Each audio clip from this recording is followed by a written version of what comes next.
Baik, kita langsung ke Bang Roni Talapesi. Tadi Abang berani sekali Bang, langsung kalau itu saksi berkata bohong, Abang bisa sangkakan pasal 174. Apakah memang Kesaksian sebegitu palsu. pelintutkah Jadi ketika saksi ART ini menjabarkan di ruangan Geram persidangan? juga nampaknya. iya, jadi situasi persidangan kemarin memang kami dibawa dalam suasana mendengarkan keterangan saksi yang menurut kami kualitas saksinya ini sangat sangat tidak bisa dipertanggungjawabkan kan, karena ditanya oleh ini hakim yang bertanya, bukan belum saya yang bertanya waktu itu kan.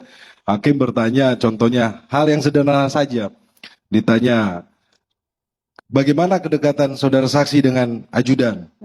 Dijawab saya tidak tahu. Terus saudara saksi pernah sampaikan bahwa dari Bangka pindah ke rumah Saguling. Itu kapan? Saya lupa. Nah, hal seperti itu sebenarnya pertanyaan bukan pertanyaan terkait dengan materi ya, tetapi masih seputar awal saja, tetapi kelihatan sekali bahwa saudara saksi ini kelihatannya memang dia hanya fokus yang ditanya harus jawab apa, itu dia fokus terus sehingga membuat dia kacau sendiri. Anda Nah, menduga semua pernyataan dari seorang Susi ini sudah didesain begitu? ya tentunya kami menduga seperti itu, Mbak, karena kami sudah mempelajari berkas ya. Dalam berkas itu kami ada mencatat ada sekitar 4-5 orang yang di dalam keterangannya itu bunyinya sama, kurang lebih sama. Sehingga sebelumnya kan saya sudah sampaikan bahwa kami meragukan keterangan saksi yang seperti begini. Akhirnya terbukti kemarin di persidangan ya, Mas Andro, Mbak Maria. Akhirnya hakim sampaikan berulang-ulang, ditegur berulang-ulang. Dari yang pertanyaannya pelan sampai pertanyaannya nadanya agak tinggi juga. Ya, kemudian ketika kami, tim penasihat hukum diberikan kesempatan untuk menanyakan setelah jaksa penuntut umum, ya kami sampaikan bahwa penilaian kami adalah ketika hakim saja dan jaksa penuntut umum, kami menduga bahwa ini perkataannya tidak konsisten, jawabannya tidak konsisten, apalagi kami tim penasihat Bang hukum. Roni bisa dijelaskan mungkin bagian mana yang tidak konsisten, yang tidak sesuai dengan isi BAP dari Susi ini? Ya, kalau saya adalah fokus terhadap klien saya ya, Baradae ya, karena dia duduk sebagai terdakwa. Seperti saudara Susi menyampaikan bahwa setelah saudara Susi dipanggil Kuat Maruf ke lantai 2, kemudian saudara Susi melihat saudara PC tergeletak, kemudian saudara PC coba mengangkat, tetapi saudara Susi itu melihat ke belakang bahwa klien saya bersama Kuat Maruf naik ke atas bersama Ricky Rizal. Kemudian dijelaskan lagi bahwa Kuat Maruf dengan almarhum Joshua itu berantem di tangga yang di bawah. Nah, ini yang membuat kami keberatan sehingga kemarin kami tunjukin video loh. Ini video juga pun video dari tim pengacaranya Ferdi Sambo dan PC yang waktu mereka preskon kan. Di situ kan menjelaskan mengenai situasi rumah kan. Akhirnya saya buka laptop, saya minta untuk karena situasinya adalah tangganya itu letter U. Seperti begini naik, kemudian begini. Ini tidak, jadi di atas ini tidak bisa melihat ke bawah.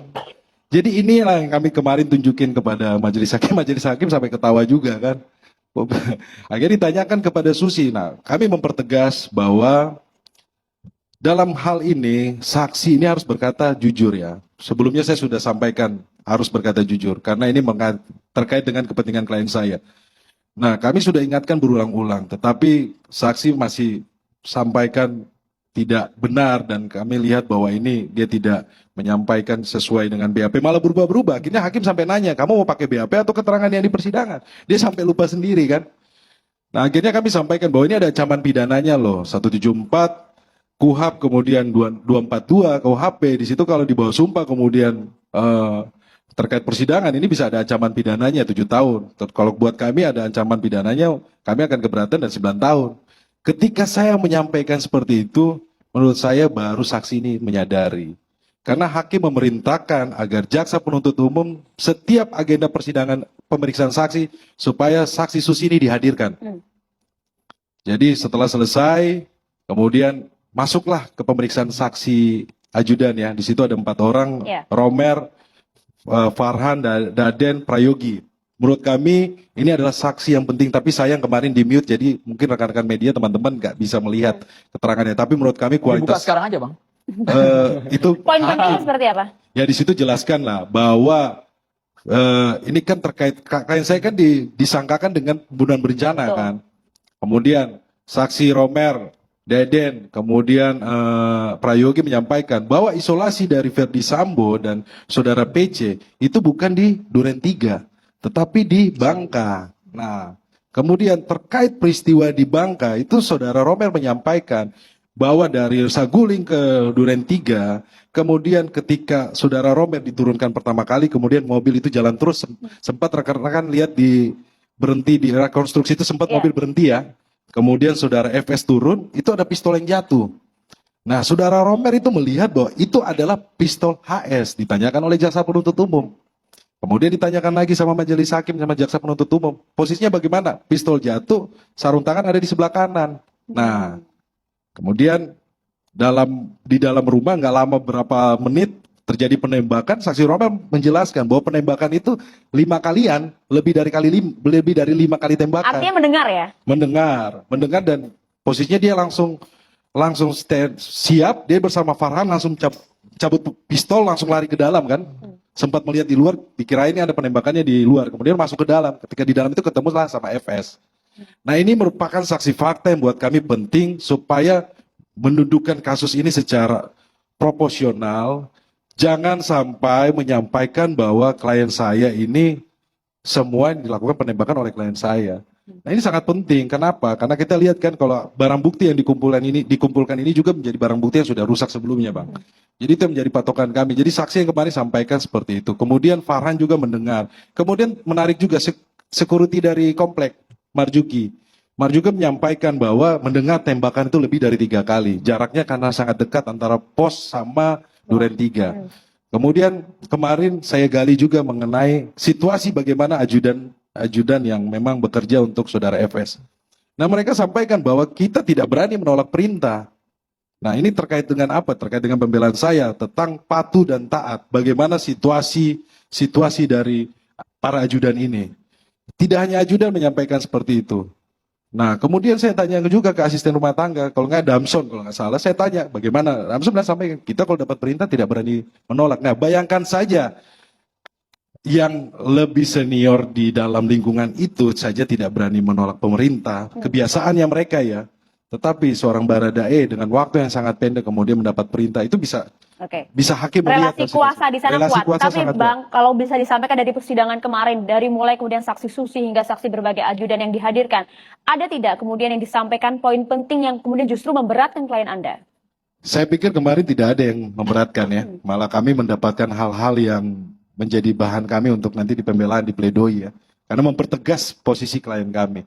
Nah, saya sampaikan juga kebetulan salah satu saksi, 2 saksi Romer dan Prayogi itu adalah masih anggota Brimob. Saya menanyakan bagaimana Brimob kebiasaannya mereka ketika mereka mendapatkan tugas. Kemudian kan dalam hal ini kan perlu diketahui bahwa Baradae ini dalam tugas karena dia ada surat tugasnya, dia di BKO-kan. Ya. Jadi kebiasaan Brimob seperti apa? Mereka selalu patuh dan taat ketika menerima perintah mereka harus laksanakan.